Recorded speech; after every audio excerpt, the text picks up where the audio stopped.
வணக்கம். நான் உங்கள் ஜோதிடர் ஆர் அனந்த பத்மநாபன். ஓம் கங் கணபதியின, ஓம் ஓம் பாராகி தேவின, ஓம் ஷம் சரஸ்வதி நம, ஓம் ஷம் சரணகௌரியும், ஓம் ஸ்ரீ லக்ஷ்மி நரசிம்மாய நம.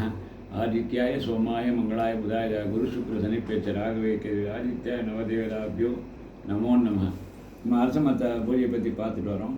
கடைசியாக நான் சொன்னேன், எவ்வளோ கல்யாணம் நடக்குமோ 7 வரா மாதிரி போட்டு, 14 வரா மாதிரி போட்டு, 25 போட்டு, அது மாதிரி என்ன பண்ணோம், போட்டு மரத்தில் வச்சுட்டு, இந்த மரத்தில் விநாயகரையும் மகாலட்சுமியும் வாராகி தேவியும் தியானம் செய்கின்றேன். குலதெய்வம் தான், குலதெய்வத்தையும் தியானம் செய்யலாம். கால்கள் இறம்புறேன், கைகள் இறம்புறேன், பாலால் வச்சுன்னா பால் காட்டி விடுங்க, தயிர் காமிச்சு விடுங்க, தேன் காமிச்சு விடுங்க.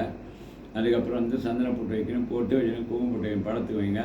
படத்துக்கு பிராண பிரதிஷ்டை தெரிஞ்சால் பிராண பிரதிஷ்டை பண்ணுங்கள்.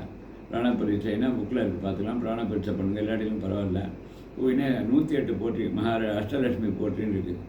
எதுவுமே தெரியலைன்னா தனலட்சுமியை போற்றி, தானியலட்சுமியை போற்றி, கஜலட்சுமியை போற்றி, வீரலட்சுமியை போற்றி, விஜயலட்சுமியை போற்றி, சந்தானலட்சுமியை போற்றி, ஏட்ட சோதரியை போற்றி, ஜோதிலட்சுமியை போற்றி, ஜெகத்லட்சுமியை போற்றி. என்ன தெரியுமோ உங்களுக்கு நாமாவளி 108 போற்றி பண்ணுங்கள். இல்லை அம்பாள் போற்றி தெரியுமா, அதை பண்ணுங்கள். தாயே போற்றி, அன்னையே போற்றி, அகிலமெல்லாம் பூத்தாளை போற்றி, வாராகி தாயே போற்றி, ஓம் பல்லூர் வாராகியை போற்றி, அம்மா வாராகியை போற்றி, அகிலாண்டு ஈஸ்வரியை போற்றி, பூமி தாயே போற்றி. வாராகி போற்றியும் எடுக்கலாம் நீங்கள் யூடியூப்பில். அதே போல் மகாலட்சுமி போற்றியும் அட்டலட்சுமி போற்றியும் பண்ணிவிட்டு ஊர்வத்தி காட்டுங்க. பிள்ளையாருக்கு அந்த படத்துக்கு எல்லாத்துக்கும் ஊர்வத்தி காட்டுங்க. அதுக்கப்புறம் பார்த்திங்கன்னா தேங்காய் உடைச்சி வைங்க. பானகம் வச்சுருக்கீங்க, வெள்ளை ஜலம் கரைச்சி அதை வச்சுருங்க. வச்சுட்டு அதை நைவேத்தியம் பண்ணுங்கள். கற்பூரம் காய்ச்சிட்டு நல்லா மனசார வேண்டிங்க. அதுக்கப்புறம் என்ன பண்ணுறீங்க, கையில் காசு எடுத்துகிட்டு பூவெல்லாம் எடுத்துகிட்டு அட்சதனை எப்பவுமே பூஜைக்கு மஞ்சளும் அரிசியும் போட்டு நெய் போட்டு கலந்து வச்சுக்கணும். அப்புறம் காரியங்கள் கெட்ட காரியங்களுக்கு தண்ணி விட்டு கலந்துக்கணும். தண்ணியில் நல்ல காரியங்களுக்கு நெய் போட்டு கலந்து வச்சுக்கணும்.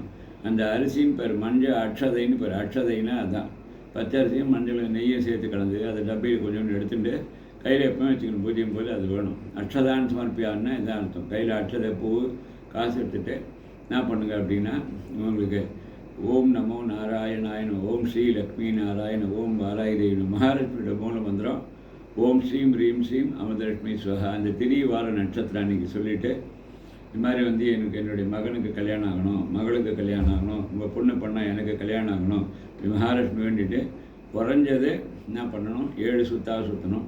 இல்லை 9 சுத்தாவது, 18வது, 27. விநாயகரையும் அரச மரத்தையும் சேர்த்து சுற்றணும். உங்களால் அப்படி சேர்த்து சுற்ற முடியல அப்படின்னா அரச மரத்தையாவது சுற்றணும். ரொம்ப இதுவாக இருந்தேன். சுற்றி முடிச்சுட்டு அந்த காசை நிறையா அங்கே பாலத்தை சமர்ப்பிக்கணும். நன்றி. திரும்பவும் தொடரும்.